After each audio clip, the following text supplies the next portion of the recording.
ബഹുമാന്യരായ സഹോദരങ്ങളെ, ഈ അടുത്ത കാലത്ത് നിരീശ്വരവാദിയായ ഒരു ഇംഗ്ലീഷ് സാഹിത്യകാരൻ എഴുതിയ ഒരു വചനം എൻ്റെ ശ്രദ്ധയിൽപ്പെടുകയുണ്ടായി. അദ്ദേഹം മതവിശ്വാസികളോട് പറയുകയാണ്, നിങ്ങൾ ഭൂമിയിലുള്ള 99 മതങ്ങളെ തള്ളിക്കളഞ്ഞു, ഞാൻ 100 തള്ളിക്കളഞ്ഞു. ആ ഒരു വ്യത്യാസം മാത്രമാണ് നിങ്ങളും ഞാനും തമ്മിലുള്ളത്.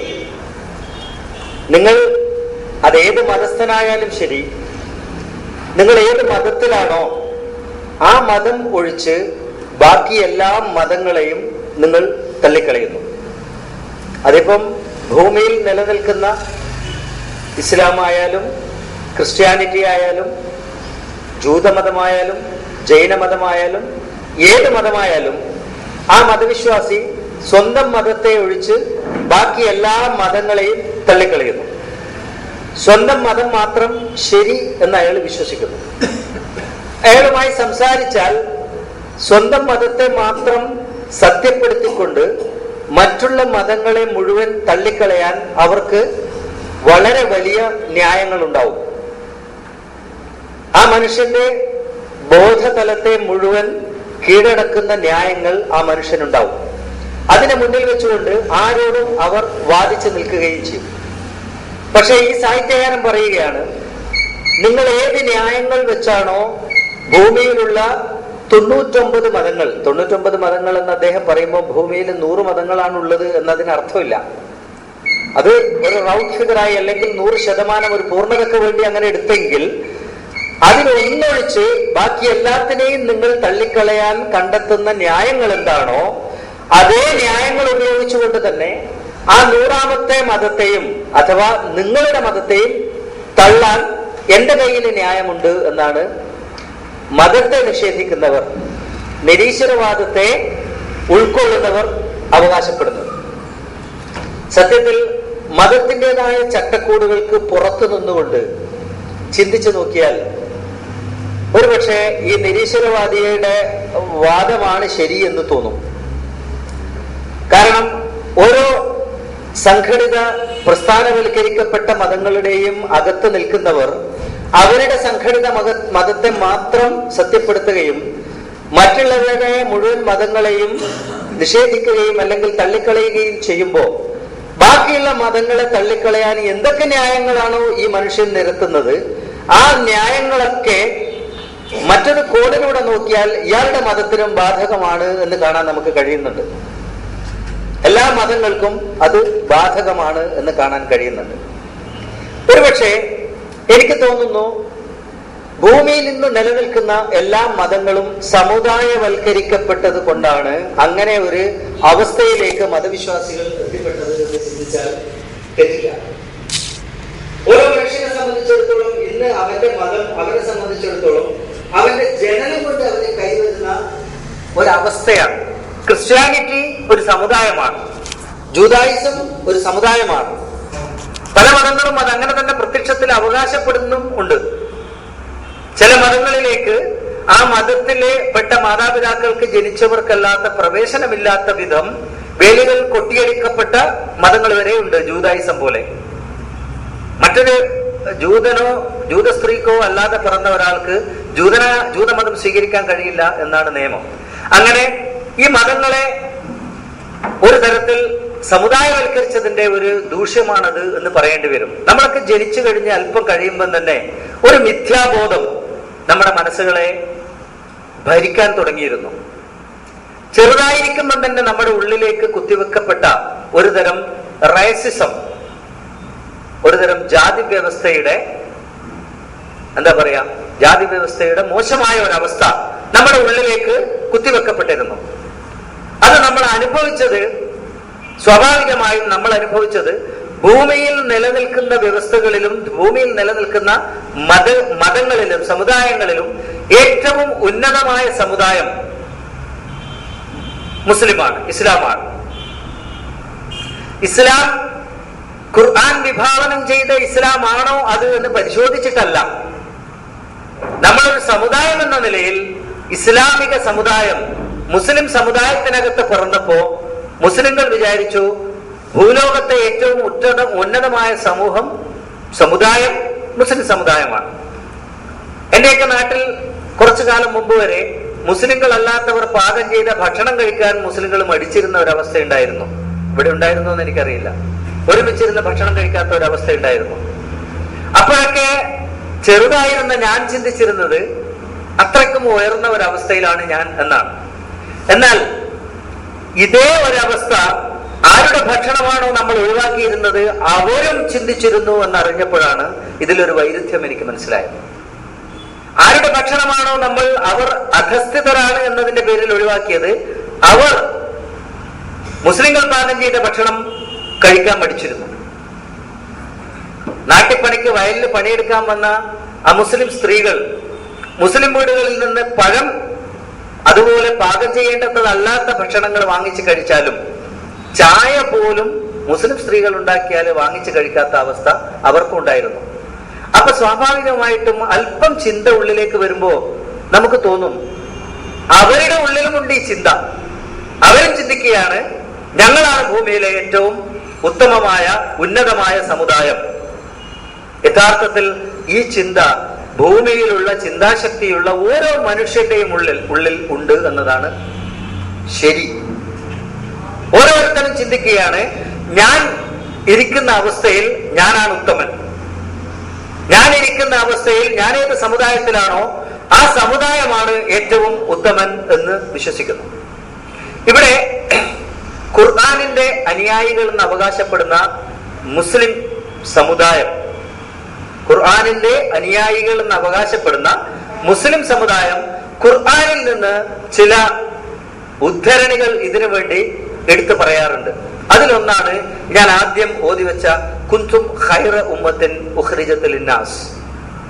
മുസ്ലിങ്ങളുടെ മതപ്രഭാഷണ വേദികളിലും ഉപദേശങ്ങൾ മുസ്ലിങ്ങൾക്ക് വേണ്ടി ക്ലാസുകൾ എടുക്കപ്പെടുന്ന എവിടെയും ഈ ആയത്തുകൾ മുന്നോട്ട് വെച്ചുകൊണ്ട് പറയും മുസ്ലിം സമൂഹം, മുസ്ലിം സമുദായം ഉത്തമ സമുദായമാണ്, ഉന്നത സമുദായമാണ്.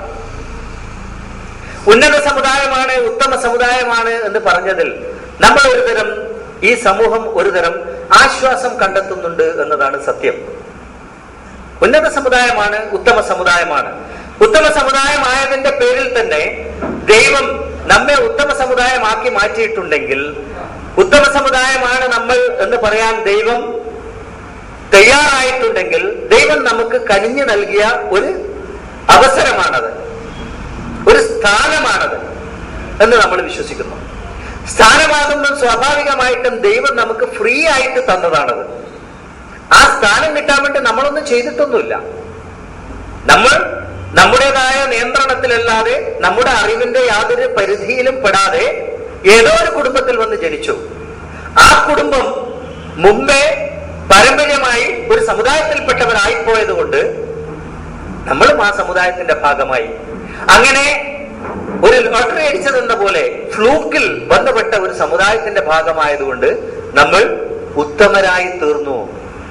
ഉത്തമൻ എന്ന സ്ഥാനം ദൈവം നമുക്ക് ഫ്രീ ആയിട്ട് തന്നു. അങ്ങനെ ഫ്രീ ആയിട്ട് തരിക എന്ന് പറയുമ്പോൾ നമ്മൾ വിശ്വസിക്കുന്നു മുസ്ലിം ആവുക എന്നതുകൊണ്ടുള്ള ഗുണം സ്വാഭാവികമായിട്ടും അവന്റെ ആഖിറം നന്നാവുക എന്നതാണ്. ആ ആഖിറം നന്നാവുക എന്നതായിരിക്കണം മുസ്ലിം സമൂഹത്തെ, മുസ്ലിം സമുദായത്തെ. ഞാൻ സമുദായം എന്ന പദവും സമൂഹം എന്ന പദവും വ്യത്യസ്തമായി കാണുന്നയാളാണ്. ഇവിടെ ഞാൻ ബോധപൂർവമാണ് സമുദായം എന്ന പദം ഉപയോഗിക്കുന്നത്. കാരണം ഇന്ന് മുസ്ലിം എന്നാൽ ഒരു സമുദായം എന്നാണ് വിവക്ഷിക്കപ്പെടുന്നത്. ആ മുസ്ലിം സമുദായത്തിന്റെ ഉന്നതിക്ക് വേണ്ടി നിലകൊള്ളുന്ന സംഘടനകളും ധാരാളമുണ്ട്. രാഷ്ട്രീയ രംഗത്തായാലും സാമൂഹ്യ രംഗത്തായാലും സാംസ്കാരിക രംഗത്തായാലും എന്റെ സമുദായം, എന്റെ സമുദായത്തിന്റെ ഉന്നമനം, എന്റെ സമുദായത്തിന്റെ അവകാശം, എന്റെ സമുദായത്തിന്റെ നേട്ടം, അതിനുവേണ്ടി നിലകൊള്ളുന്ന ധാരാളം സംഘടനകളുമുണ്ട്. ആ അർത്ഥത്തിൽ തന്നെയാണ് ഞാൻ സമുദായം എന്ന വാക്ക് ഇവിടെ ഉപയോഗിക്കുന്നത്. നമ്മളൊക്കെ വിചാരിക്കുകയാണ്, അല്ലെങ്കിൽ ആ സമുദായത്തിന്റെ ഭാഗമായിരിക്കുന്ന ഓരോ വ്യക്തിയും വിചാരിക്കുകയാണ് ഈ സമുദായം ഉത്തമമാക്കിയത് ദൈവമാണ്. തെളിവ് ദൈവം ഖുർആനിലൂടെ 2-3 അവസരങ്ങളിൽ 2-3 ശൈലിയിൽ അത് വ്യക്തമാക്കിയിട്ടുണ്ട്. അതുകൊണ്ട് തന്നെ അത് നിഷേധിക്കാൻ ഒരാൾക്കും കഴിയില്ല. ഖുർആൻ മാത്രം മതി എന്ന് പറയുന്നവനും അത് നിഷേധിക്കാൻ കഴിയില്ല. അങ്ങനെ വരുമ്പോ സ്വാഭാവികമായും മുസ്ലിമാകുന്നതിലൂടെ എന്ത് നേട്ടമാണോ നേടേണ്ടത് ആ നേട്ടങ്ങൾ നമുക്ക് ഫ്രീ ആയി കിട്ടും എന്നൊരു ആശ്വാസത്തിലേക്കാണ് ഈ ചിന്ത നമ്മളെ കൊണ്ടെത്തിക്കുന്നത്, ഈ സമൂഹത്തെ കൊണ്ടെത്തിക്കുന്നത്. കാരണം ഉത്തമ സമുദായത്തിൽ പെട്ടവരാണ് നാം, ഉത്തമ സമുദായത്തിൽ പെട്ടുപോയവരാണ് നാം. അതുകൊണ്ട് തന്നെ ഉന്നതമായ ഒരു അവസ്ഥയിലിരിക്കുന്നവനെ സംബന്ധിച്ചിടത്തോളം അവിടുന്ന് മേലോട്ട് അമിതമായിട്ടൊന്നും വളരേണ്ട ആവശ്യമില്ല. അവിടുന്ന് മേലോട്ട് നന്നാവാനായിട്ട് കൂടുതലൊന്നും പരിശ്രമിക്കേണ്ട ആവശ്യമില്ല. അങ്ങനെ ഒരു ആശ്വാസം നമുക്ക് നാളെ ദൈവം എന്തോ കരുതി വെച്ചിരിക്കുന്നു, വെറുതെ ഫ്രീ ആയിട്ട്. ആ ഒരു ആശ്വാസത്തിലാണ് നമ്മൾ ഇന്ന് നിലകൊള്ളുന്നത്. ഇവിടെ ഒരു അപകടം കൂടിയിരിക്കുന്നില്ലേ എന്നൊരു ചിന്ത ബാക്കിയുണ്ട്. ഇൻഷാ അല്ലാഹ് നമുക്ക് അതിലേക്ക് വരാം. അതിനു മുമ്പേ ഒരു ആശ്വാസം കൊണ്ട് മാത്രം മതിയാകുന്ന ഒരു മാനസികാവസ്ഥയിലും അല്ല ഈ സമൂഹം എന്ന് തിരിച്ചറിയണം, ഈ സമുദായം എന്ന് തിരിച്ചറിയണം. ഒരാശ്വാസം മാത്രമാണെങ്കിൽ ഒരു നിഷ്ക്രിയത്വം കൊണ്ട് അത് അവസാനിക്കും. എപ്പോഴും എല്ലാ ആശ്വാസങ്ങളും ക്രിയാത്മകതയെ താൽക്കാലികമായി തളർത്തിക്കളയാനാണ് ഉപകരിക്കുക എന്ന് മനസ്സിലാക്കണം. എല്ലാ ആശ്വാസങ്ങളും നമ്മുടെ ക്രിയാത്മകതയെ താൽക്കാലികമായി തളർത്തുകയാണ് ചെയ്യുക, താൽക്കാലികമായി ഉറക്കിക്കളയുകയാണ് ചെയ്യുക.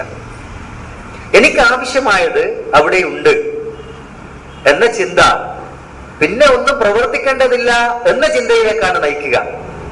അങ്ങനെ ഒരു ചിന്തയിലേക്ക് ഈ സമുദായം എത്തിപ്പെടാൻ ഒരുപക്ഷെ ഈ ആയത്തിനെ ദുരുപയോഗപ്പെടുത്തിക്കൊണ്ടോ അല്ലെങ്കിൽ സാമുദായികതയുടെ സങ്കുചിതത്വത്തിന് ഉള്ളിൽ നിൽക്കുന്ന മാനസികാവസ്ഥ കൊണ്ടോ ഈ സമുദായം എത്തിച്ചേർന്നിട്ടുണ്ട് എന്ന് പറഞ്ഞാൽ അത് ആശ്വാസത്തിന്റെ ഒരു ബഹിർസ്ഫുരണമാണ്. എന്നാൽ ആ നിഷ്ക്രിയത്വം കൊണ്ട് മാത്രം അവസാനിക്കുന്ന അവസ്ഥയിലും അല്ല ഇന്ന് ഈ സമൂഹം. കാരണം അതിനപ്പുറം, ആശ്വാസത്തിനപ്പുറം ഞാൻ ഉത്തമനാണ്, ഞാൻ ഉന്നതമായ ഒരു അവസ്ഥയിലാണ്, ഞാൻ ഒരു ഔന്നത്യത്തിലാണ് എന്ന ചിന്ത, അല്പം അഭിമാനം, അല്പം ദുരഭിമാനം അവന്റെ മനസ്സിൽ അങ്കുരിപ്പിച്ചാൽ അത് തെറ്റാണെന്ന് പറയാൻ കഴിയില്ല. നമുക്കറിയാം, ഏത് സമൂഹത്തിലായാലും ഏത് സമുദായത്തിലായാലും ആ സമൂഹത്തിന്റെ ഉയർന്ന തട്ടിൽ നിൽക്കുന്നവൻ അല്പം അഭിമാനിയായിരിക്കും. കേരളത്തിന്റെ ചരിത്രം നമ്മൾ എടുത്തു നോക്കിയാൽ കേരളത്തിലെ നാടുവാഴികൾ, അല്പം താഴോട്ട് വന്നാൽ ബ്രാഹ്മണർ, അവരെപ്പോഴും അഭിമാനികളായിരുന്നു. ആ അഭിമാനം സ്വാഭാവികമായും ആശ്വാസത്തിന്റെ അടുത്ത തട്ടാണ് അഭിമാനം. തെറ്റായ ഒരു അർത്ഥത്തിൽ, ശരിയായ അർത്ഥത്തിൽ അഭിമാനം തെറ്റാണെന്ന് ഞാൻ പറയില്ല. ആശ്വാസത്തിൽ നിന്ന്, ആ തെറ്റായ ആശ്വാസത്തിൽ നിന്ന് ഉടലെടുക്കുന്ന അഭിമാനം, നമുക്കതിനെ ദുരഭിമാനം എന്ന് വിളിക്കാം. ആ ദുരഭിമാനം സമൂഹത്തിന് ദോഷമാണ് ചെയ്യുക. ഇന്ന് ഈ സമുദായം അങ്ങനെ ഒരു ദുരഭിമാനത്തിൽ ചെന്ന് പെട്ടിട്ടുണ്ട് എന്ന് പറഞ്ഞാലും തെറ്റില്ല.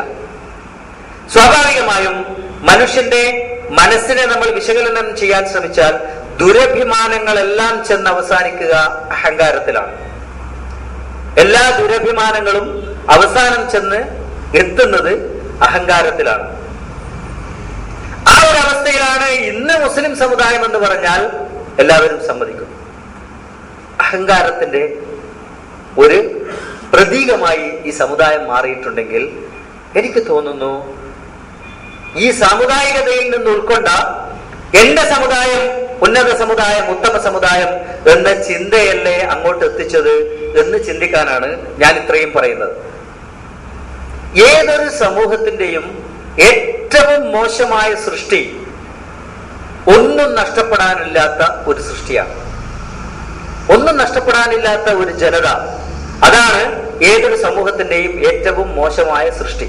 ഇന്ന് സത്യത്തിൽ ഈ തെറ്റായ വിശ്വാസത്തിലൂടെ നമ്മുടെ സമുദായം എന്ന് അവകാശപ്പെടുന്നവർ, ഞാൻ നമ്മുടെ എന്ന് പറയുമ്പോൾ ഞാനത് അംഗീകരിക്കുന്നു എന്നർത്ഥമാക്കരുത്. ഇപ്പൊ ചില പ്രയോഗങ്ങൾ എളുപ്പത്തിന് വേണ്ടി മനസ്സിലാക്കാൻ വേണ്ടി ചെയ്യുന്നതാണെന്ന് കരുതിയാൽ മതി. ആ സമുദായം ഒരു പക്ഷേ അങ്ങനെ ഒരു അവസ്ഥയിലേക്ക് എത്തിപ്പെട്ടിട്ടുണ്ട് എന്നതാണ് സത്യം. നിഷ്ക്രിയമാണ് ഇന്നീ സമുദായം. ഇന്നീ സമുദായം ഒരുതരം ദുരഭിമാനികളാണ്, തെറ്റായ ഒരു അഹങ്കാരത്തിന്റെ വക്കിലുമാണ്. അതിൻ്റെതായ ദോഷങ്ങൾ മനുഷ്യന്റെ ഇന്ന് ലോകത്ത് നിലനിൽക്കുന്ന മനുഷ്യകുലത്തിൽ മുഴുവൻ കാണാനുമുണ്ട്. അതിന്റെ സൃഷ്ടിയാണ് ഒന്നും നഷ്ടപ്പെടാനില്ലാത്ത ഒരു ജനതയെ സൃഷ്ടിക്കാൻ ഈ സമൂഹത്തിന് കഴിഞ്ഞു എന്നത് ഒന്ന് ചിന്തിച്ചു നോക്കണം. ഇന്നത്തെ ഖുർആനിന്റെ അനുയായികളെന്ന് അവകാശപ്പെടുന്നവർ, തെറ്റായി അവകാശപ്പെടുന്നവർ, അങ്ങനെ തന്നെ പറയണം, തെറ്റായി അവകാശപ്പെടുന്നവർ സത്യത്തിൽ ഈ ലോകത്ത് നിന്ന് ജീവിക്കുന്നത് ഞങ്ങൾക്കൊന്നും നഷ്ടപ്പെടാനില്ല എന്ന ഭാവത്തിലാണ്.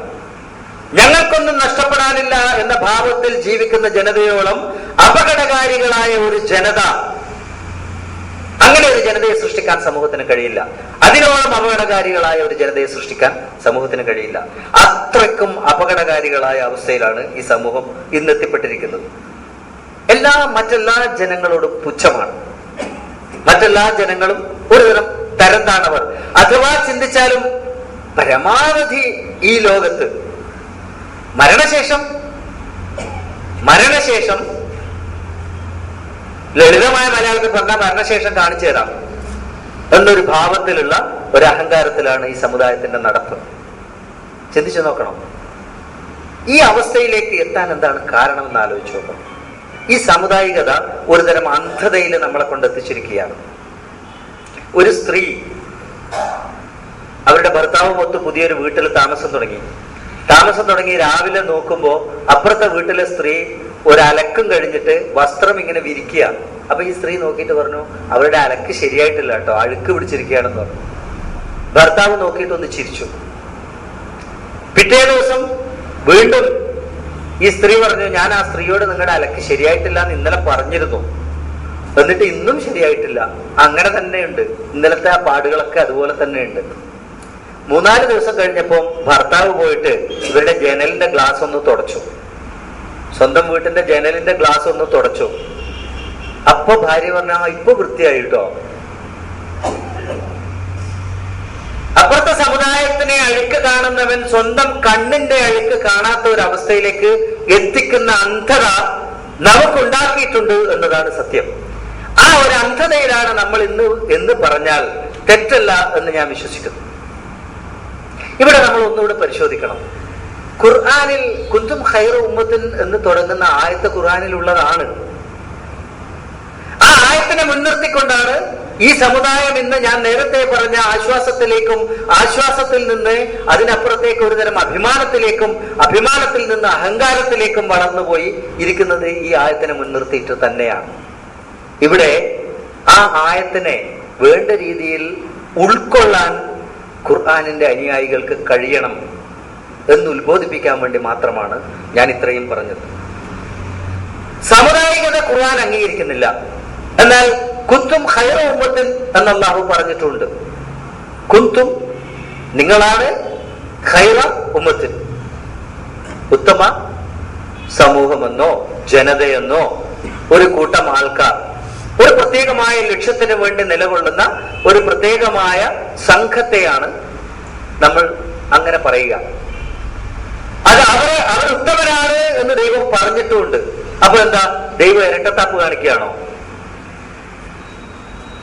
യാ അയ്യുഹന്നാസ് ഇന്നാ ഖലഖനാകും മിൻ ദക്കരിൻ വ ഉൻസ വജഅൽനാകും ശുഊബൻ വ ഖബായില ലിതആറഫു.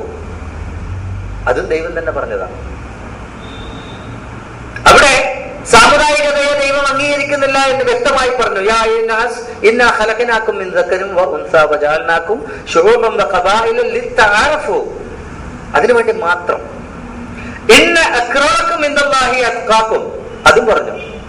തീർച്ചയായും ഉത്തമർ, നോക്കണം, അവിടെ നിങ്ങളാണ് ഉത്തമർ എന്ന് പറഞ്ഞു. ഇവിടെ പറയുന്നു ഉത്തമർ ആരാണ്? സൂക്ഷ്മതയോടെ ജീവിക്കുന്നവരാണ്. സൂക്ഷ്മതയുടെ വിശകലനത്തിലേക്ക് ഞാനിപ്പോ കടക്കുന്നില്ല. കാരണം സൂക്ഷ്മതയെ നമ്മൾ ഇന്ന് തെറ്റിദ്ധരിച്ചിട്ടുണ്ട് എന്നതാണ് ഞാൻ മനസ്സിലാക്കിയിരിക്കുന്നത്. വളരെയേറെ നമ്മൾ അത് തെറ്റിദ്ധരിച്ചിട്ടുണ്ട്. ആ സൂക്ഷ്മത എന്താണെന്ന് വിശകലനം ചെയ്യപ്പെടണം. പക്ഷെ എന്തായാലും ഈ വചനത്തിലൂടെ ഒരു കാര്യം ദൈവം കൃത്യമായി പറയുന്നു, വർഗങ്ങളുടെ ഗോത്രങ്ങളുടെ അടിസ്ഥാനത്തിൽ നിങ്ങൾക്ക് ഔന്നത്യം അവകാശപ്പെടാൻ പറ്റില്ല. അപ്പൊ പിന്നെ എന്താണ് നേരത്തെ പറഞ്ഞത് കുന്തും ഖൈറ ഉമ്മത്തിൻ എന്ന് പറഞ്ഞത്? വിശകലനം ചെയ്യപ്പെടണം. നമ്മൾ ഇത്തരം കൂട്ടായ്മകൾ, കൂടിച്ചേരലുകൾ എപ്പോഴും ഇങ്ങനെ ക്രിയാത്മകമായ വിശകലനങ്ങൾക്ക് വേണ്ടി ഉപയോഗിക്കപ്പെടണം എന്നതാണ് എന്റെ ആഗ്രഹം. അല്ലെങ്കിൽ വെറുതെ ആയിപ്പോ നമുക്ക് കൂടിയിരുന്നു കൊണ്ട് പലതിനും വേണ്ടി സമയം ചെലവഴിക്കാം. ക്രിയാത്മകതയ്ക്ക് വേണ്ടി ഉപയോഗിക്കപ്പെടുന്നില്ലെങ്കിൽ ഒരുപക്ഷെ ആ സമയത്തോടും ആ സമയത്തിലൂടെ നമ്മുടെ സ്വന്തം ആയുസ്സിനോടും ദൈവം നൽകിയ ജീവിതത്തോടും നമ്മൾ ചെയ്യുന്ന ഒരു തെറ്റായിരിക്കും എന്ന് ഞാൻ ചിന്തിക്കുകയാണ്. അതുകൊണ്ടാണ് ഞാൻ പറയുന്നത്, ഇവിടെ വളരെയേറെ വളഞ്ഞ വഴികളൊന്നും നമുക്ക് സ്വീകരിക്കേണ്ട ആവശ്യമില്ല. നേർക്ക് നേരെ തന്നെ ഖുർആൻ എന്താണ് പറഞ്ഞിരിക്കുന്നത് എന്ന് ചിന്തിച്ചാൽ മനസ്സിലാവും. ഖൈറുൽ ഉമ്മത്ത്, ഉത്തമ സമുദായം എന്ന് അവകാശപ്പെടാൻ ഉദ്ധരിക്കപ്പെടുന്ന എല്ലാ ആയത്തുകളെയും 3 ആയത്തുകളാണ് ഉദ്ധരിക്കപ്പെടാറുള്ളത്. കദാലിക ജഅൽനാകും ഉമ്മതൻ വസതൻ ലിതകൂനു ശുഹദാ അലന്നാസ് എന്ന് പറഞ്ഞ ഒരു ആയത്ത്. പിന്നെയോ ഇപ്പൊ ഞാൻ നേരത്തെ പറഞ്ഞു, ഇങ്ങനെ 3 ആയത്തുകളാണ് ഇവിടെ ഉപയോഗിക്കപ്പെടാറുള്ളത്. ആ ആയത്തുകളെ മാത്രം വിശകലനം ചെയ്താൽ തന്നെ നമുക്ക് കാര്യം മനസ്സിലാവും എന്നാണ് എനിക്ക് തോന്നുന്നത്. കുന്തും ഖൈറ ഉമ്മത്തിൻ ഉഖ്രിജത് ലിന്നാസ്, വ്യക്തമായി അല്ലാഹു പറയുകയാണ്, നിങ്ങൾ ഉത്തമരായ ഒരു ജനതയാണ്, ഒരു ജനവിഭാഗമാണ്. നിങ്ങളെ മനുഷ്യർക്ക് വേണ്ടിയാണ് ദൈവം നിയോഗിച്ചിരിക്കുന്നത്. ഉഖ്രിജത്, നിയോഗിക്കപ്പെട്ടിരിക്കുന്നത് എന്ന് നമുക്ക് സൗകര്യത്തിന് വേണ്ടി അർത്ഥമെടുക്കാം.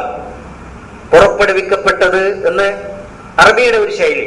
പക്ഷെ നമുക്ക് മലയാളത്തിൽ മനസ്സിലാക്കാൻ വേണ്ടി ദൈവം അങ്ങനെയാണ് നമ്മളെ നിയോഗിച്ചത് എന്ന് വെച്ചാൽ അവിടെ തന്നെ മനസ്സിലാക്കേണ്ടതുണ്ട്, ഇതൊരു പട്ടമല്ല, ഒരു അലങ്കാരം തന്നതല്ല, ആശ്വസിക്കാനോ അഭിമാനിക്കാനോ അഹങ്കരിക്കാനോ വേണ്ടി ദൈവം തലയിൽ വെച്ച് തന്ന ഒരു കിരീടമല്ല കുന്തും ഖൈറ ഉമ്മത്ത് എന്ന പ്രയോഗം.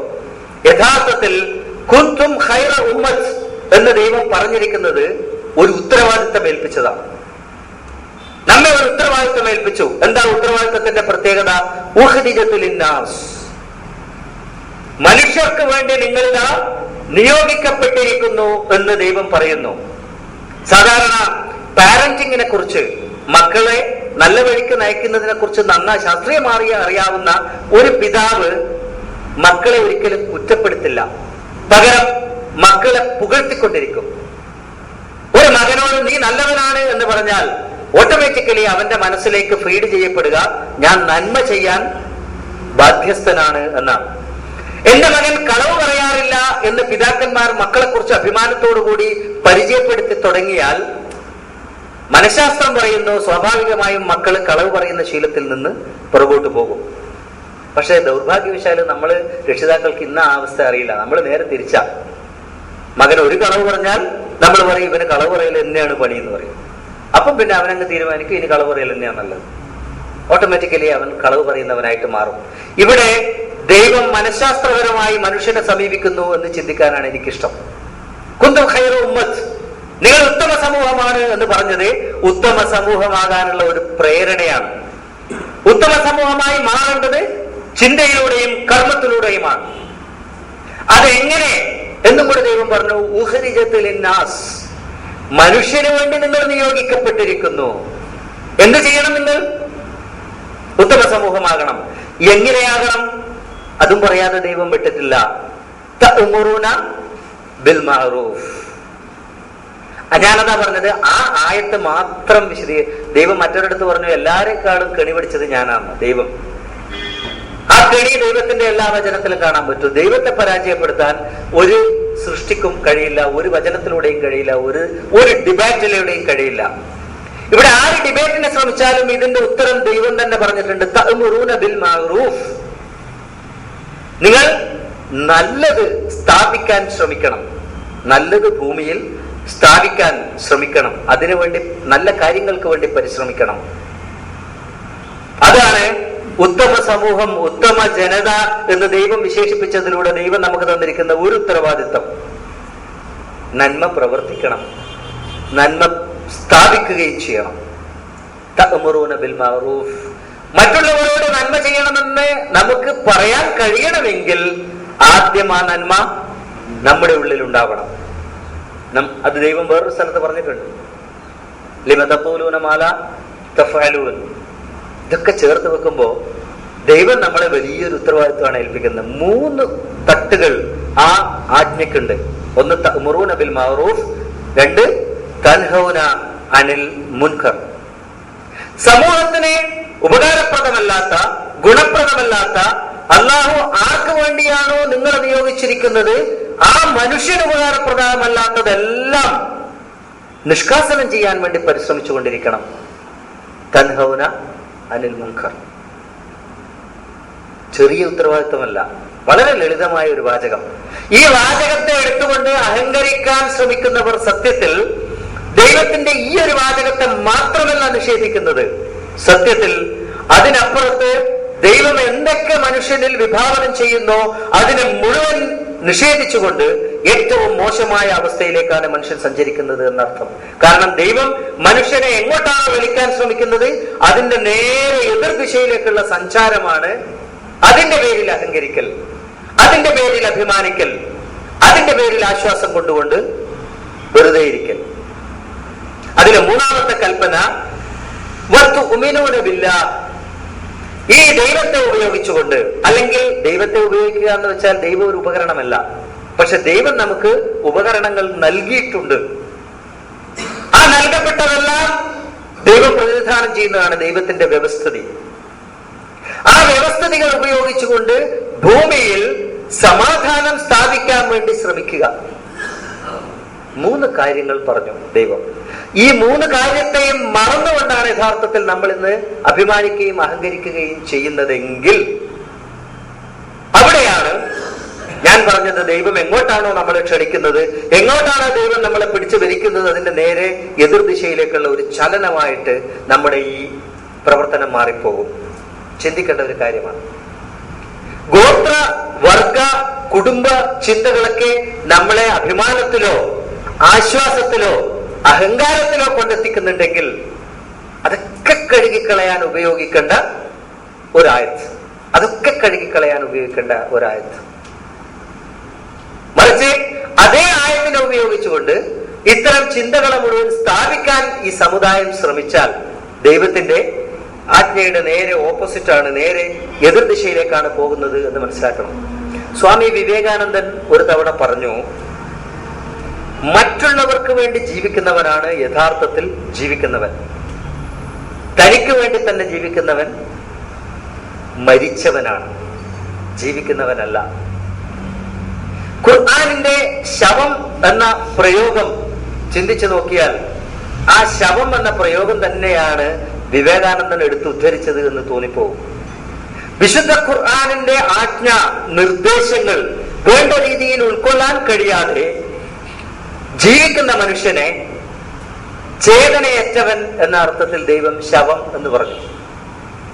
മയ്യിത്ത്. ആ മയ്യിത്തിന്റെ അവസ്ഥ ഒരു ഖുർആനിന്റെ അനുയായിക്ക് അന്യമായാണ്, പാടില്ലാത്തതാണ്. ആ അവസ്ഥയിൽ ഒരു മനുഷ്യന് ജീവിക്കാൻ പാടില്ലാത്തതാണ്. വിവേകാനന്ദൻ പറയുന്നു, മറ്റുള്ളവർക്ക് വേണ്ടി ജീവിക്കുന്നവൻ മാത്രമാണ് യഥാർത്ഥത്തിൽ ജീവിച്ചവൻ. ഖുർആൻ പറയുന്നു, ഉഖ്രിജത്ത് ലിന്നാസ്, മറ്റുള്ള മനുഷ്യന് വേണ്ടി, സമൂഹത്തിന് വേണ്ടി നീ നിയോഗിക്കപ്പെട്ടിരിക്കുന്നു. എവിടെയാ ഒരു വൈരുദ്ധ്യം കാണാൻ കഴിയുന്നില്ല. ഞങ്ങള് കാറിൽ വന്നുകൊണ്ടിരിക്കുമ്പോ ചർച്ച മുഴുവൻ ഇന്ന് രാവിലെ ടിവിയിൽ കണ്ടു എന്ന് പറഞ്ഞ ഒരു സ്വാമിജിയുടെ ക്ലാസ്സിനെ സംബന്ധിച്ചായിരുന്നു. ഞാൻ കേട്ടിട്ടില്ലായിരുന്നു, ദൗർഭാഗ്യവശാൽ. രാവിലെ 5:45 തൊട്ടുണ്ടായിരുന്നു എന്നാ പറഞ്ഞത്. ആ ക്ലാസ്സിൽ പറയപ്പെടുന്ന കാര്യങ്ങൾ മുഴുവൻ വിഗ്രഹം, വീണുടഞ്ഞു പോകുന്ന വിഗ്രഹത്തിൽ ദൈവികതയില്ല. കാവി ധരിച്ച ഒരു സ്വാമിജി പറയുകയാണ്, വീണുടഞ്ഞു പോകുന്ന ഒരു വിഗ്രഹത്തിൽ ദൈവികതയില്ല. അദ്ദേഹം അതിന് ആധാരമാക്കുന്നത് ഹൈന്ദവ ഗ്രന്ഥങ്ങളെ തന്നെയാണ്. ആ ഹൈന്ദവ ഗ്രന്ഥങ്ങളെ വ്യാഖ്യാനിച്ചിട്ട് തന്നെയാണ് വിഗ്രഹങ്ങൾ രൂപം കൊണ്ടിരിക്കുന്നത്. അതേ ഹൈന്ദവ ഗ്രന്ഥങ്ങളെ വ്യാഖ്യാനിച്ചിട്ടാണ് വിഗ്രഹങ്ങൾ രൂപം കൊണ്ടതും നേർച്ച കാഴ്ചകൾ രൂപം കൊണ്ടതുമെങ്കിൽ വിശുദ്ധ ഖുർആനിനെ, ദൈവിക വചനങ്ങളെ വ്യാഖ്യാനിച്ചിട്ട് ഇന്നുണ്ടായിരിക്കുന്ന കാര്യങ്ങളെ കുറിച്ച് അധികമൊന്നും അത്ഭുതപ്പെടാനില്ല. കാരണം ഇതേ വചനങ്ങളെ മുമ്പ് വ്യാഖ്യാനിച്ചിട്ട് പലയിടത്തേക്കും എത്തിപ്പോയി. അങ്ങനെയുള്ള ഒരു അവസ്ഥയിലാണ് ഇന്ന് ഈ സമൂഹം. യാ അയ്യുഹന്നാസ് ഇന്നാ ഖലഖനാകും മിൻ ദക്കരിൻ വ ഉൻസാ വജഅൽനാകും ശുഊബൻ വ ഖബായില ലിതഅറഫു ഇന്ന അക്രമക്കും ഇൻദല്ലാഹി അത്ഖാക്കും. ഒരുപക്ഷെ ദൈവം വെല്ലുവിളിച്ച ഒരു കാര്യമാണ് ഖുർആനിനകത്ത് വൈരുദ്ധ്യങ്ങൾ ഉണ്ടാവില്ല എന്നത്. യഥാർത്ഥത്തിൽ ഈ രണ്ടായത്തുകൾ ഇന്ന് വിശ്വസിക്കപ്പെടുന്ന അർത്ഥത്തിലാണെങ്കിൽ വിരുദ്ധമാണ് എന്ന് സമ്മതിക്കേണ്ടി വരും. കാരണം ഒരിടത്ത് ദൈവം പറയുന്നു, നിങ്ങളെ പ്രവർത്തനത്തിന്റെ മാത്രം അടിസ്ഥാനത്തിലാണ് നിങ്ങളുടെ ആദരണീയത നിശ്ചയിക്കപ്പെടുക. ഇന്ന അക്രമക്കും ഇൻദല്ലാഹി അത്ഖാക്കും.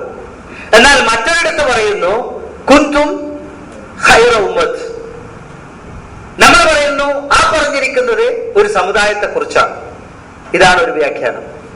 ഇതാണ് വ്യാഖ്യാനമെങ്കിൽ ഖുർആൻ അബദ്ധജടിലമല്ല എന്ന് വാദിക്കാൻ പഴുതില്ലാതെ പോകും. ഖുർആനിൽ വൈരുദ്ധ്യങ്ങളുണ്ട് എന്ന് ആരെങ്കിലും വാദിച്ചാൽ സമ്മതിച്ചു കൊടുക്കേണ്ടി വരും. ഖുർആനിനെ അടുത്തറിയാൻ ശ്രമിച്ചവർ എന്ന നിലയിൽ നമുക്കത് അംഗീകരിക്കാൻ പറ്റില്ല. എന്താ അതിന്റെ അർത്ഥം? അതിന്റെ അർത്ഥം ഒന്നേ ഉള്ളൂ, അള്ളാഹു ഉദ്ദേശിച്ചത് മനസ്സിലാക്കാൻ നമ്മൾ ശ്രമിച്ചില്ല. ദൈവം പറഞ്ഞത് രണ്ടും സത്യമാണ്, രണ്ടും സത്യമാണ്. ജനനം നമ്മുടെ ഇഷ്ടപ്രകാരമല്ല നടക്കുന്നത്. ആ നമ്മുടെ ഇഷ്ടപ്രകാരമല്ലാതെ നടക്കുന്ന ജനനത്തിന്റെ പേരിൽ ഏതെങ്കിലും സമുദായത്തിൽ ഉൾപ്പെട്ടു പോയാൽ ആ സമുദായത്തിന്റെ പേരിലല്ല ദൈവം നമ്മളെ ഖൈർ ഉമ്മത്ത് എന്ന് വിളിച്ചത്. പകരം ഖൈർ ഉമ്മത്ത്, നിങ്ങൾ ഉത്തമ സമൂഹമാണ്, നിങ്ങൾ ഉത്തമ ജനതയാണ് എന്ന് പറഞ്ഞുകൊണ്ട് ദൈവം നമ്മിലേക്ക് ചില ഉത്തരവാദിത്തങ്ങൾ ഏൽപ്പിച്ചു. ആ ഉത്തരവാദിത്തത്തിന്റെ ഒന്നാമത്തത്, സമൂഹത്തിൽ നന്മ നടപ്പാക്കാൻ ശ്രമിക്കണം, നല്ല കാര്യങ്ങൾ നടപ്പാക്കാൻ, സമൂഹത്തിലെ ജനങ്ങൾക്ക്, മനുഷ്യർക്ക് ഗുണപ്രദമായ കാര്യങ്ങൾ നടപ്പിലാക്കാൻ നമ്മൾ ശ്രമിക്കണം. ഞാനിത് പറയുന്നത് എന്റെ മുമ്പിലിരിക്കുന്നവരോടാണ്. ഖുർആൻ ഞാൻ പഠിക്കുന്നുണ്ട്, ഖുർആൻ ഞാൻ ചിന്തിക്കുന്നുണ്ട്, ഞാൻ മനസ്സിലാക്കുന്നുണ്ട് എന്ന് പറഞ്ഞെടുത്ത് തീരുന്ന ഉത്തരവാദിത്തമല്ല ദൈവം നമ്മളെ ഏൽപ്പിച്ചിരിക്കുന്നത്. ദൈവം നമ്മളെ ഏൽപ്പിച്ചിരിക്കുന്ന ഉത്തരവാദിത്തത്തിന് പല തലങ്ങളുണ്ട്, പല തട്ടുകളുണ്ട്. അതിൽ വളരെ പ്രധാനപ്പെട്ട ഒരു തലമാണ്, ഒരു തട്ടാണ് സമൂഹത്തിൽ മുഴുവൻ നന്മ നടമായി കാണാൻ വേണ്ടി പ്രവർത്തിക്കുക എന്നത്. നമ്മുടെ കഴിവിന്റെ എത്രയോളം കഴിവ് നമുക്കുണ്ടോ അത്രത്തോളം. ചുരുങ്ങിയ കഴിവാണെങ്കിൽ ചുരുങ്ങിയ കഴിവ്. ഒരു കടൽ തീരത്ത് ഒരു മനുഷ്യൻ വൈകുന്നേരം നോക്കുമ്പോ കടലിലെ തിരയടിച്ച് ഇങ്ങനെ കടൽ തീരത്തേക്ക് വന്ന് അടിഞ്ഞുകൊണ്ടിരുന്ന സ്റ്റാർ ഫിഷ്, നക്ഷത്ര മത്സ്യങ്ങളുണ്ടല്ലോ, അതിങ്ങനെ ലക്ഷക്കണക്കിന് വന്നിട്ട് കടൽ തീരത്തടിയും. ഈ മനുഷ്യൻ കുനിഞ്ഞെടുത്തിട്ട് കയ്യിൽ കിട്ടാവുന്നിടത്തോളം വാരി കടലിലേക്ക് എറിയും. 1,00,000 ഒരുമിച്ച് വന്നടിഞ്ഞാൽ ഇയാൾ വാരി എറിയുന്നത് ചിലപ്പം 50 or 60 ഉണ്ടാവുള്ളൂ. അതിൽ കൂടുതൽ ഉൾക്കൊള്ളാൻ കഴിയില്ല. അപ്പൊ കൂടെ നടക്കുന്നവർ ചോദിച്ചു, നിങ്ങൾ എന്ത് നിഷ്ഫലമായ പ്രവൃത്തിയാണ് ചെയ്തുകൊണ്ടിരിക്കുന്നത്? ലക്ഷക്കണക്കിനാണ് നക്ഷത്ര മത്സ്യങ്ങൾ കടൽക്കരയിലേക്ക് ഇങ്ങനെ അടിഞ്ഞുകൊണ്ടിരിക്കുന്നത്, അവയൊക്കെ ചത്തുകൊണ്ടിരിക്കുക. ആ കൂട്ടത്തിൽ കുറച്ചെണ്ണം എടുത്ത് വാരി എറിഞ്ഞിട്ട് എന്താവാൻ? ആ മനുഷ്യൻ പറഞ്ഞ മറുപടി, എന്നാൽ കഴിയുന്നത് ഞാൻ ചെയ്യും, എന്നാൽ കഴിയുന്നത് ഞാൻ ചെയ്യും. ഞാൻ വിശ്വസിക്കുന്നു ആ മനുഷ്യനെ സംബന്ധിച്ചിടത്തോളം മുസ്ലിമായി. അയാളുടെ കഴിവിന്റെ പരിധിക്കുള്ളിൽ നിന്നുകൊണ്ട് അയാൾ മുസ്ലിമായി. ഇവിടെ എന്റെ മുന്നിലിരിക്കുന്ന ഓരോ മനുഷ്യരും ചിന്തിക്കണം, ഞാൻ എത്രത്തോളം മുസ്ലിമായി, ഞാൻ എത്രത്തോളം മുസ്ലിമായി എന്ന് ചിന്തിക്കാൻ ഈ അവസരം ഉപയോഗിക്കണം. അല്ലെങ്കിൽ കുന്തും ഖൈറ ഉമ്മത്ത് എന്ന് പറഞ്ഞത് നമുക്കും ബാധകമല്ലാതെ പോകും, നമുക്കും ബാധകമല്ലാതെ പോകും.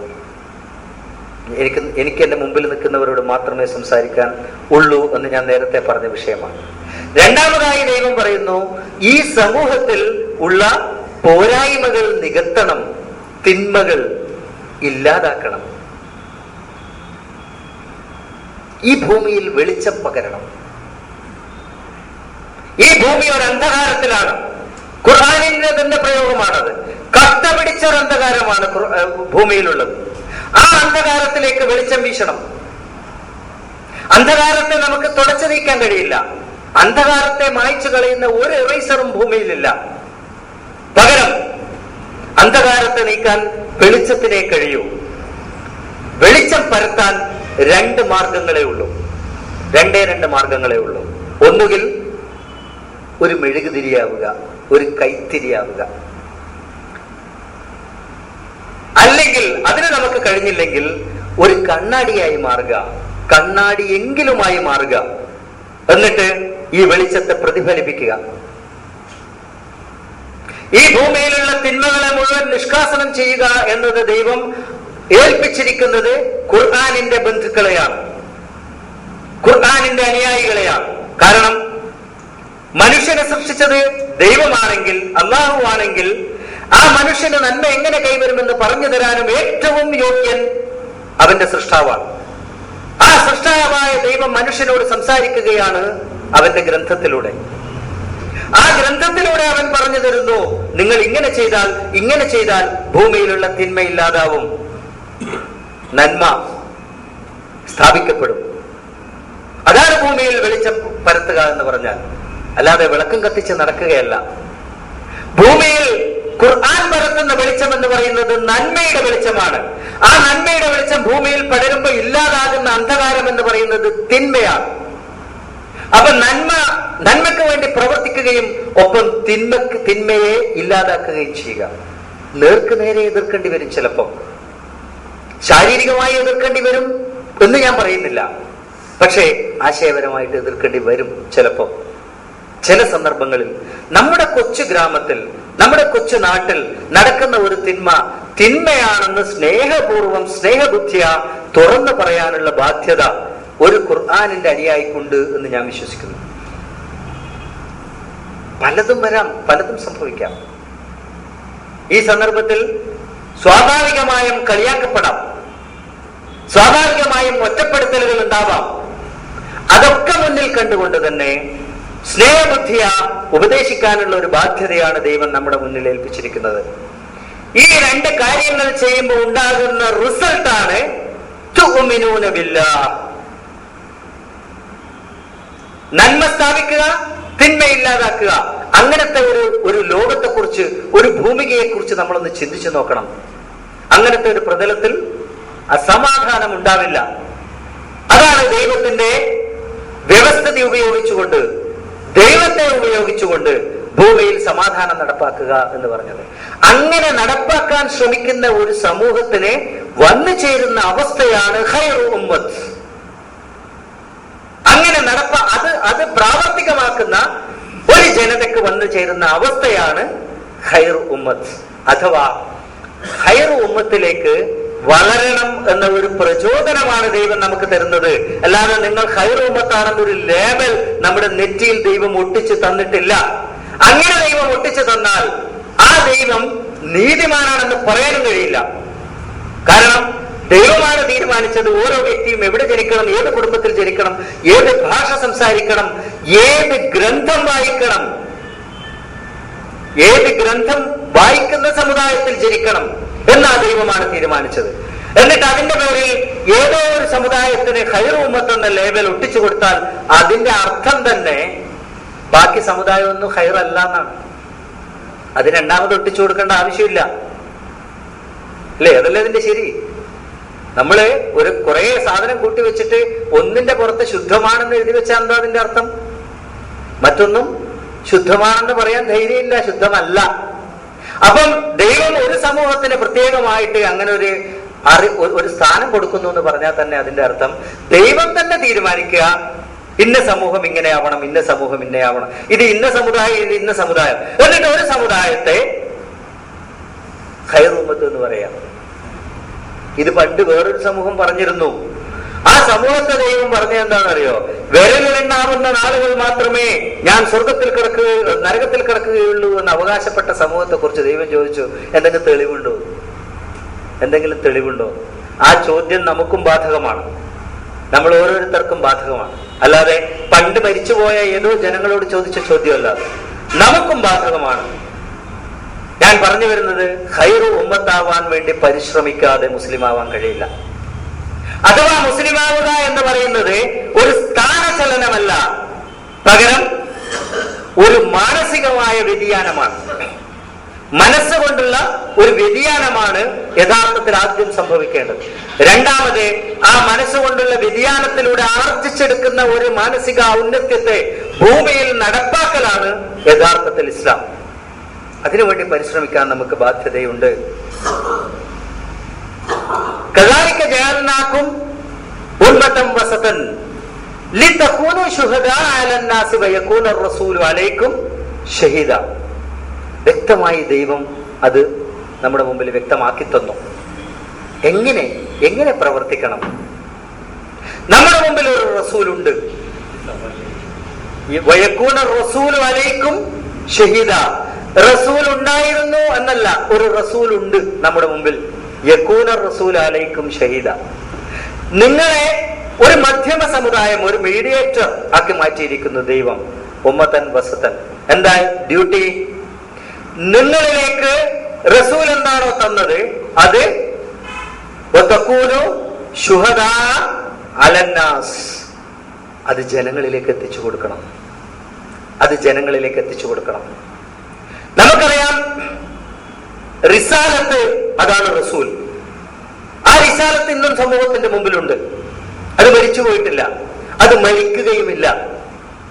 റിസാലത്ത് മരിച്ചു പോയാൽ അവിടെയും ഒരു അനീതി ഉണ്ട് എന്ന് പറയേണ്ടി വരും. കാരണം പണ്ടെപ്പോഴോ ജീവിച്ചിരുന്ന ഒരു സമൂഹത്തിന് റിസാലത്തിനെ നേരിൽ കാണാനുള്ള ഒരു അവസരം ദൈവം കൊടുക്കുക. നമ്മളോ നമുക്ക് കേട്ടറിവ് മാത്രം. അങ്ങനെ ഒരു അനീതി ദൈവം പ്രവർത്തിക്കില്ല. ദൈവം ആ റിസാലത്ത് നമ്മുടെ മുമ്പിൽ തുറന്നു വെച്ചിട്ടുണ്ട്. അതാണ് ഖുർആൻ. ആ റിസാലത്ത് നമുക്ക് പലതും മനസ്സിലാക്കി തരുന്നു. വയക്കൂന റസൂലു അലൈക്കും ഷഹീദ, നമുക്ക് പലതും കാണിച്ചു തരുന്നു. നമുക്ക് പലതും ആ റിസാലത്ത് നമ്മുടെ മുമ്പിൽ കാണിച്ചു തരുന്നു. അവിടെ റിസാലത്ത് കാണിച്ചു തരുന്നത് വെറും വചനങ്ങൾ മാത്രമല്ല. ആ റിസാലത്ത് നമ്മുടെ മുമ്പിൽ തുറന്നു വെച്ചിരിക്കുന്നത് അത്യുത്കൃഷ്ടമായ ഒരു ജീവിതമാണ്. അത്യുത്കൃഷ്ടമായ ഒരു ജീവിതം.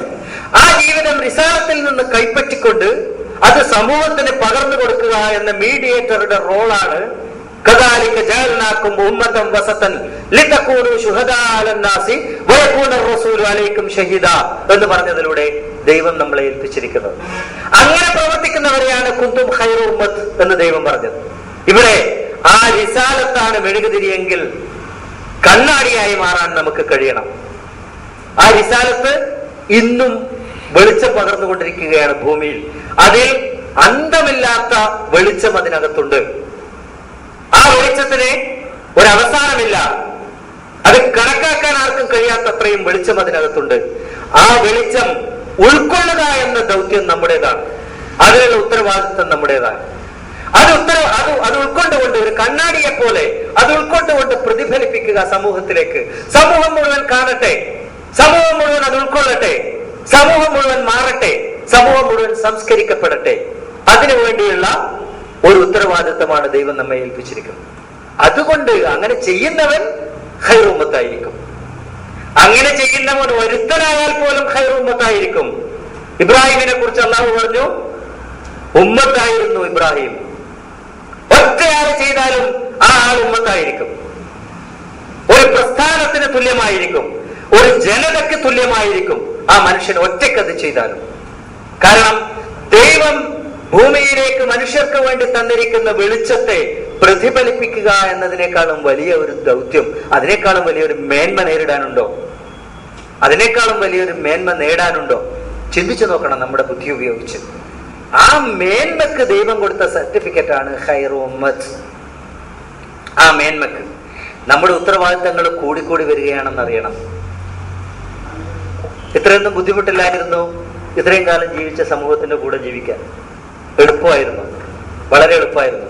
അനുഷ്ഠാന കർമ്മങ്ങൾ പലരും പല തലങ്ങളിലും പല തട്ടുകളിലും വേണ്ടെന്ന് വെച്ചപ്പോ തിരിച്ചു പലരും ചോദിച്ചു, ഇതൊന്നും ഇല്ലാതെ എന്താ? ഇതൊന്നും ഇല്ലാതെയാണ് പണി മുഴുവൻ. അത് എളുപ്പമാണ്, അത് വളരെ എളുപ്പമാണ്. ചുരുങ്ങിയ നേരങ്ങളിൽ, ചുരുങ്ങിയ ദിവസങ്ങളിൽ, ചുരുങ്ങിയ സ്ഥലങ്ങളിൽ, ചുരുങ്ങിയ ശൈലികളിൽ ശരീരം കൊണ്ട് തീർക്കാവുന്ന ചില ചടങ്ങുകൾ വളരെ എളുപ്പം. എന്നാൽ ഇതല്ല, ഇത് ഉറക്കത്തിൽ പോലും ഫോളോ ചെയ്യേണ്ട ഒരു സിസ്റ്റം.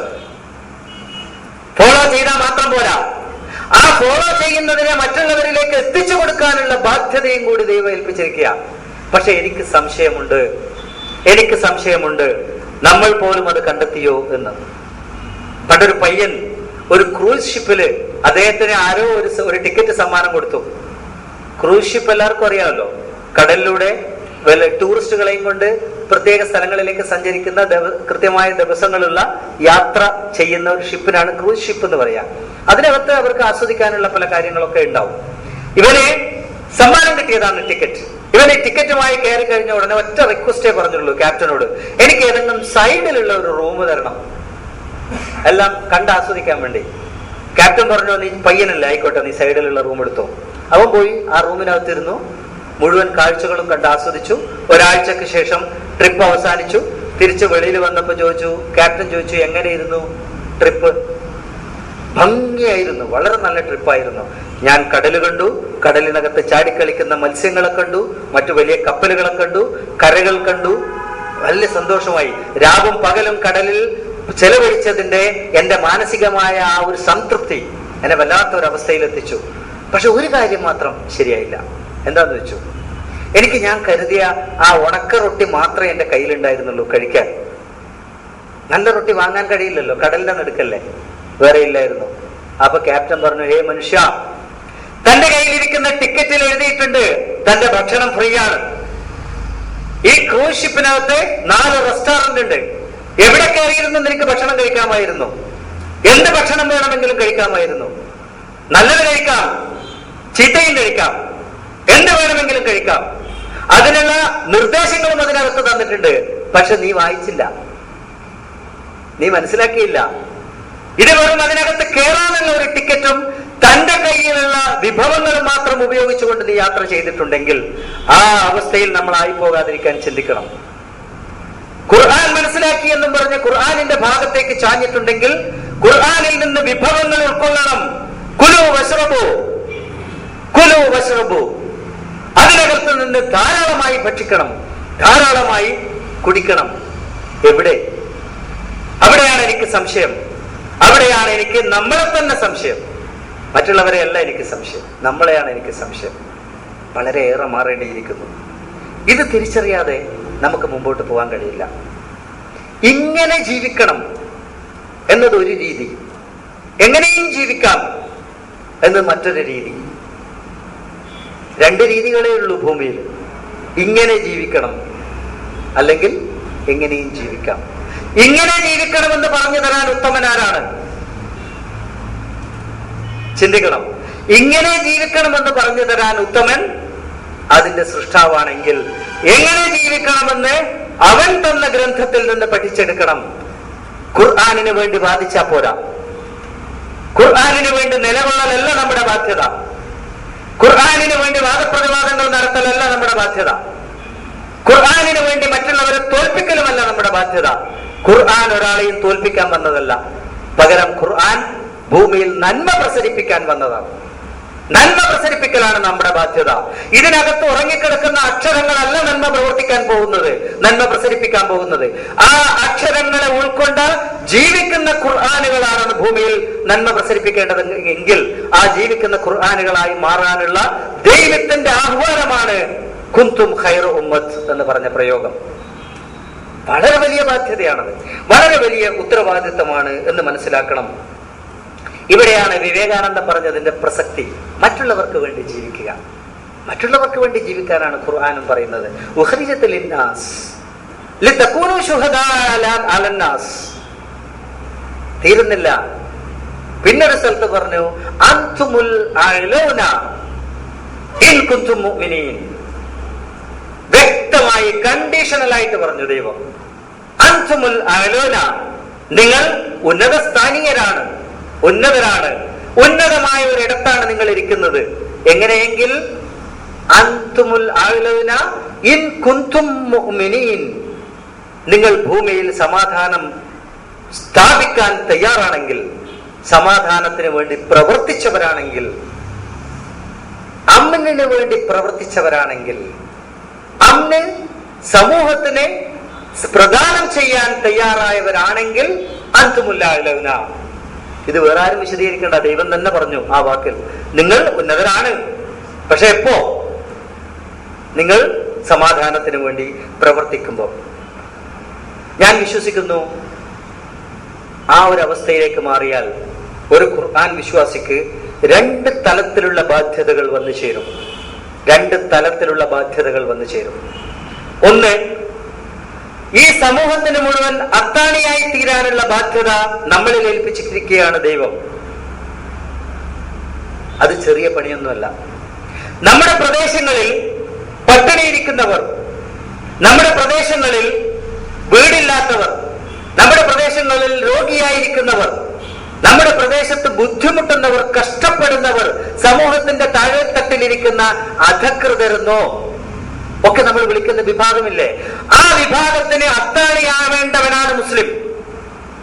ആ വിഭാഗത്തിന് അത്താണിയാവേണ്ടവനാണ് മുഅ്മിൻ. അതിനുവേണ്ടി പരിശ്രമിക്കലാണ് ഈമാൻ. ആ ബാധ്യത നമ്മളിൽ വന്നു ചേരുന്നു. ആദ്യം തന്നെ ഓരോരുത്തരും, ഇവിടെ കൂടിയിരിക്കുന്ന ജനം വളരെ കുറച്ചേ ഉള്ളൂ എങ്കിൽ പോലും ആ കൂടിയിരിക്കുന്ന ഓരോ മനുഷ്യനും തന്റെ പരിസരത്തിരിക്കുന്നവരെ ഒന്ന് വീക്ഷിക്കാനുള്ള ബാധ്യത ഉള്ളിലുണ്ടെന്ന് ഞാൻ വിശ്വസിക്കുന്നു. എന്തിനു വേണ്ടി? അവന്റെ ഇല്ലായ്മ ഇല്ലാതാക്കാൻ വേണ്ടി. അവന്റെ ഇല്ലായ്മ, അവന്റെ നേർക്ക് നേരെയുള്ള ബുദ്ധിമുട്ട്, അവന് എന്താണോ അവന്റെ ആവശ്യമെന്നറിഞ്ഞ് നമ്മുടെ കഴിവിന്റെ പരമാവധി, കഴിവിനനുസരിച്ച് മാത്രം ചെയ്യാൻ ഓരോ മനുഷ്യനും ബാധ്യതയുണ്ടെന്ന് ഞാൻ വിശ്വസിക്കുന്നു. പണ്ട് ഒരു സുന്നി മുസ്ലിയാർ പറഞ്ഞു കേട്ട ഒരു കഥയാണ് എനിക്ക് ഓർമ്മ വരുന്നത്. ഒരു സൂഫി ഒരു നാട്ടിലൂടെ സഞ്ചരിക്കുമ്പോൾ വേറൊരു സൂഫിയെ കണ്ടുമുട്ടി. വേറൊരു സൂഫിയെ. അപ്പൊ ഈ സൂഫി അല്പ അഭിമാനത്തോടെ, കുറച്ച് അഹങ്കാരത്തോടെ, അത് ഇതിന്റെ സ്ഥായിയായ സ്വഭാവമാണല്ലോ, നമ്മൾ നേരത്തെ വിശദീകരിച്ചപ്പോൾ മനസ്സിലായതല്ല.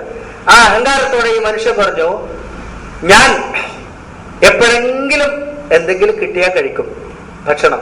ഞാൻ ഭക്ഷണത്തിന് വേണ്ടി ബുദ്ധിമുട്ടാറൊന്നുമില്ല, അലഞ്ഞു നടക്കാറൊന്നുമില്ല, ആരോട് ചോദിക്കാറുമില്ല. ആരെങ്കിലും കണ്ടറിഞ്ഞ് തന്നാൽ ഞാൻ കഴിക്കും. നമുക്കറിയാം ഈ കൂട്ടർക്കാണ് എല്ലാവരും കൂടുതൽ കൊടുക്കുക, അല്ലേ? ദിവസം 5 നേരം കിട്ടും അവർക്ക്, 2 നേരമല്ല.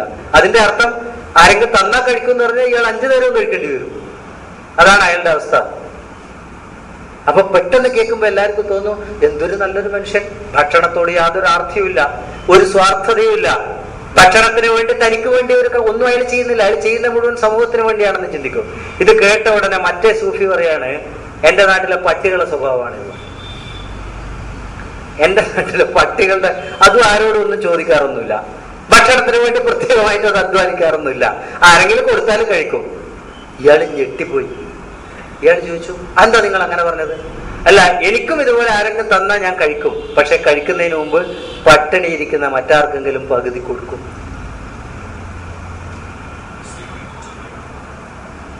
പട്ടിണിയിരിക്കുന്ന മറ്റാർക്കെങ്കിലും പകുതി കൊടുത്തിട്ട് ബാക്കിയേ ഞാൻ കഴിക്കാറുള്ളൂ. അപ്പം ധാരാളം ഉണ്ടായിട്ടല്ല കൊടുക്കേണ്ടത്, ധാരാളം ഉണ്ടായ ശേഷം കൊടുക്കാനുള്ളതല്ല ദാനം. നമുക്കുള്ളത് പങ്കുവെക്കലാണ്. അതാണ് ഖുർആനിന്റെ കാഴ്ചപ്പാട്. കൊടുക്കലല്ല, പങ്കുവെക്കലാണ് മറ്റുള്ളവർക്ക്. അത് അങ്ങനെയാണ് ചെയ്യേണ്ടത്. മദർ തെരേസ ഒരിക്കൽ പറഞ്ഞു, എൻ്റെ അടുത്ത് ഒരു കുടുംബം വന്നു രാത്രിയിൽ, ഒരമ്മയും 2 മക്കളും. പാതിരാത്രിക്കാണ് വന്നത്. അവർ വന്നിട്ട് പറഞ്ഞു, ഞങ്ങള് 3 ദിവസമായി പട്ടിണിയായിരുന്നു, എന്തെങ്കിലും ഉണ്ടെങ്കിൽ തരണം എന്ന് പറഞ്ഞു. മദർ തെരേസ പറയാണ്, ഞാൻ എൻ്റെ ആശ്രമത്തിലെ കിച്ചണിൽ പോയി നോക്കുമ്പം കലത്തിനകത്ത് കുറച്ച് വറ്റും. ബംഗാളികൾ കൂടുതൽ ചോറാണ് കഴിക്കുക, മലയാളികളെക്കാൾ കൂടുതൽ ചോറ് കഴിക്കും. അപ്പൊ കുറച്ച് ചോറും അതിന് മേലെ കുറച്ച് വെള്ളവും ഉണ്ടായിരുന്നു, വേറൊന്നുമില്ല. ഞാൻ ക്ഷമാപണത്തോടു കൂടി ഇത് കൊണ്ടുപോയിട്ട് ആ സ്ത്രീയോട് പറഞ്ഞു, പെങ്ങളെ, ഇത് മാത്രമേ എന്റെ കയ്യിലുള്ളൂ, ഇത് നിങ്ങൾക്ക് തികയും തോന്നുന്നില്ല. അപ്പൊ ആ സ്ത്രീ പറഞ്ഞു, അതെനിക്ക് പൊതിഞ്ഞു തന്നേക്ക്. എന്തിനാന്ന് ചോദിച്ചോ പറഞ്ഞു, എന്റെ അയൽപക്കം എന്നോടൊപ്പം 2 ദിവസം പട്ടിണിയിലായിരുന്നു. ആ സ്ത്രീ പറഞ്ഞു, മദർ തെരേസ പറയാണ്, എന്റെ ജീവിതകാലം മുഴുവൻ ഞാൻ ചെയ്ത എല്ലാ ദാനവും ചേർത്താലും ആ സ്ത്രീയുടെ ആ വാക്കിന് വരില്ല, ആ സ്ത്രീയുടെ ആ വാക്കിനോളം വരില്ല. ചിന്തിച്ചു നോക്കണം, ശരിയല്ലേ? അതാണ് ദാനം. അല്ലാതെ ഉണ്ടായിക്കഴിഞ്ഞിട്ട് കുറെ കോടീശ്വരനായിട്ട് റിലയൻസിന്റെ ഓണർ എന്താ കൊടുക്കാത്തതെന്ന് ചിന്തിക്കലല്ല ദാനം. നമ്മുടെ കയ്യിലിരിക്കുന്നതിൽ നിന്ന് നമ്മുടെ ചുറ്റുമുള്ളവർക്ക് വേണ്ടി പങ്കുവെക്കാൻ കഴിയുക. അതാണ് ഈ കുന്തും ഖൈറ ഉമ്മത്ത് എന്ന് പറയുന്നതിലൂടെ ദൈവം നമ്മിൽ ഏൽപ്പിച്ചിരിക്കുന്ന ഒരു ഉത്തരവാദിത്തം എന്ന് ഞാൻ വിശ്വസിക്കുന്നു. സമൂഹത്തിന് വേണ്ടിയാണ് നിന്നെ നിയോഗിച്ചിരിക്കുന്നത് എന്ന് ദൈവം പറഞ്ഞിട്ടുണ്ടെങ്കിൽ ആ സമൂഹത്തിന്റെ എല്ലാ ഇല്ലായ്മകളെയും സ്വന്തം തോളിലേറ്റാൻ ആ തോള് വെച്ചു കൊടുക്കണം. ആ ഉത്തരവാദിത്തം നമ്മിലുണ്ട്. ഒരത്താണിയായിരിക്കാനുള്ള ഉത്തരവാദിത്തം നമ്മുടെ ഉള്ളിലുണ്ട്. രണ്ടാമത്തെ ഉത്തരവാദിത്തം, അഥവാ ഈ ഉത്തരവാദിത്തത്തിന്റെ രണ്ടാമത്തെ തട്ട് ഇതിലും ഗംഭീരമാണ്, ഇതിലും വലുതാണ്. അതെന്താ? അതാണ് ദൈവം പറഞ്ഞത് കദാലിക ജഅൽനാകും ഉമ്മതൻ വസതൻ ലിതകൂനു ശുഹദാ അലന്നാസി വയകൂന റസൂലു അലൈക്കും ഷഹീദാ. ഈ ഖുർആൻ നിങ്ങൾക്ക് എങ്ങനെ വഴികാട്ടിയായോ അതുപോലെ നിങ്ങൾ സമൂഹത്തിന് വഴികാട്ടിയാവണം. അത് കൊടുത്താൽ തീരുന്നതല്ല, അത് ഉള്ളത് പങ്കുവെച്ചാലും തീരൂല. നമ്മൾ തന്നെ മാറേണ്ടിയിരിക്കുന്നു. ആദ്യം നമ്മളൊരു വെളിച്ചമായി മാറേണ്ടിയിരിക്കുന്നു, അല്ലെങ്കിൽ വെളിച്ചത്തിന്റെ പ്രതിഫലനമെങ്കിലുമായി മാറേണ്ടിയിരിക്കുന്നു. അവിടെ നിന്ന് തുടങ്ങണം. അത് വളരെ വലിയൊരു ബാധ്യതയാണ്, വളരെ വലിയൊരു ഉത്തരവാദിത്തമാണ്. ആ ഉത്തരവാദിത്തം നിറവേറ്റുക എന്നതാണ് ദൈവം ഈ ആജ്ഞയിലൂടെ നമ്മളിൽ ഏൽപ്പിച്ചിരിക്കുന്ന രണ്ടാമത്തെ ഘട്ടം. കയ്യിലിരിക്കുന്നത് അപ്പുറത്തുള്ളവന് എന്തെങ്കിലും ചില്ലറ കൊടുക്കുക, ഒരു പക്ഷേ മനസ്സ് സമ്മതിച്ചാൽ എളുപ്പമാണ്. പക്ഷേ രണ്ടാമത്തെ എന്താണെന്നറിയോ? വ്യക്തിത്വത്തിന്റെ സകല മേഖലകളെയും ശുദ്ധീകരിക്കുക എന്ന ബാധ്യതയാണ് നമ്മളെ ദൈവം ഏൽപ്പിച്ചിരിക്കുന്നത്. സ്വന്തം വ്യക്തിത്വത്തിന്റെ സകല മേഖലകളെയും ശുദ്ധീകരിക്കുക. അങ്ങനെ ശുദ്ധീകരിച്ചുകൊണ്ട് മറ്റുള്ളവന് നമ്മളിലേക്ക് നോക്കിയാൽ ഒരു വെളിച്ചം കിട്ടുന്ന വെളിച്ചത്തിന്റെ ഉറവിടമായി നമ്മൾ മാറണം. വളരെ വലിയൊരു ഉത്തരവാദിത്വം. അതുകൊണ്ടാണ് ഖുർആനിനെ അമാനുഷികം എന്ന് പറയേണ്ടി വരുന്നത്. കാരണം ഇതിന് ഒരു കാലത്തും ഒരു വകഭേദം പറയാൻ ആർക്കും കഴിയില്ല, പറയേണ്ട ആവശ്യം വരില്ല. ഏത് കാലത്തും ഈ തത്വത്തിന്റെ അടിസ്ഥാനത്തിൽ ഏത് ലോകത്തിന്റെ ഏത് മൂലയിലും സംസ്കരണം നടപ്പാക്കാം, ജനത്തെ സംസ്കരിക്കാം. അങ്ങനെ സംസ്കരിക്കാനുള്ള ഒരു ഉത്തരവാദിത്തമാണ് നമ്മെ ദൈവം ഏൽപ്പിച്ചിരിക്കുന്നത് എന്ന് ഞാൻ വിശ്വസിക്കുകയാണ്. ഞാൻ പറയട്ടെ, മനുഷ്യനെ സംബന്ധിച്ച് ഒരു കാഴ്ചപ്പാടുണ്ട്. സ്വന്തം വീട് മധുരിക്കുന്ന ഒരവസ്ഥയുണ്ടല്ലോ, ആ അവസ്ഥ മനുഷ്യനെ സംബന്ധിച്ചിടത്തോളം തുടക്കം. സ്വന്തം വീട് മധുരിക്കുന്ന ഒരവസ്ഥ. കാരണം എന്താ? നമ്മയൊക്കെ സംബന്ധിച്ചിടത്തോളം ഇപ്പം സ്വന്തം വീട് പോലും മധുരിക്കുന്നില്ല. സ്വന്തം വീട് പോലും നമുക്കൊരാശ്വാസമോ സന്തോഷമോ തരുന്നില്ല. അത് മനുഷ്യനെ സംബന്ധിച്ചിടത്തോളം ഒരു തുടക്കമാണ്. സ്വന്തം വീട് മധുരിക്കണം ആദ്യം. അതൊരു തുടക്കമാണെങ്കിൽ രണ്ടാം ഘട്ടം അവൻ ശക്തനാവുന്നത് ഭൂലോകം മുഴുവൻ സ്വന്തമാണ് എന്ന് ചിന്തിക്കാൻ പറ്റുന്ന ഒരവസ്ഥയിലാണ്. ഈ ലോകം മുഴുവൻ എന്റേതാണ്, എന്റെ വീട് പോലെ എനിക്ക് സ്വന്തമാണെന്ന് വിശ്വസിക്കാൻ പറ്റുന്ന അവസ്ഥയിലാണ് അവൻ ശക്തനാവുന്നത്. പക്ഷേ ഒരു മുസ്ലിമിനും മുഅ്മിനിനും അവിടെയും നിൽക്കാൻ പറ്റില്ല. അതും കഴിഞ്ഞ് മൂന്നാമതൊരു ഘട്ടത്തിലേക്ക് കടക്കാനുണ്ട്. ആ ഘട്ടത്തിൽ ഭൂലോകം മുഴുവൻ അവൻ അന്യമാണ്. ഭൂലോകം മുഴുവൻ അവന് അന്യമാണ്. ആ അവസ്ഥയിലാണ് അവൻ അതിശക്തനായി മാറുക. ആ അതിശക്തമായ ഒരു അവസ്ഥയിലേക്കാണ് മനുഷ്യനെ കുന്തും ഖൈറ ഉമ്മത്ത് അൻതുമുൽ അഅലൗന എന്നൊക്കെ പറഞ്ഞുകൊണ്ട് ദൈവം ആയിത്തീരാൻ നമ്മളെ പ്രേരിപ്പിക്കുന്നത്. ഇതൊരു പട്ടമൊന്നുമല്ല. അത് ചിന്തിക്കാൻ വേണ്ടിയാണ് ഞാൻ ഇത്രയും പറഞ്ഞത്. ഒറ്റ കാര്യമേ എനിക്ക് പറയാനല്ലോ. Give the world the best you can. Give the world the best you can, and the best will come back to you. അതാണ് ദൈവം പറഞ്ഞിരിക്കുന്ന ഓഫർ. അസ്സലാമു അലൈക്കും.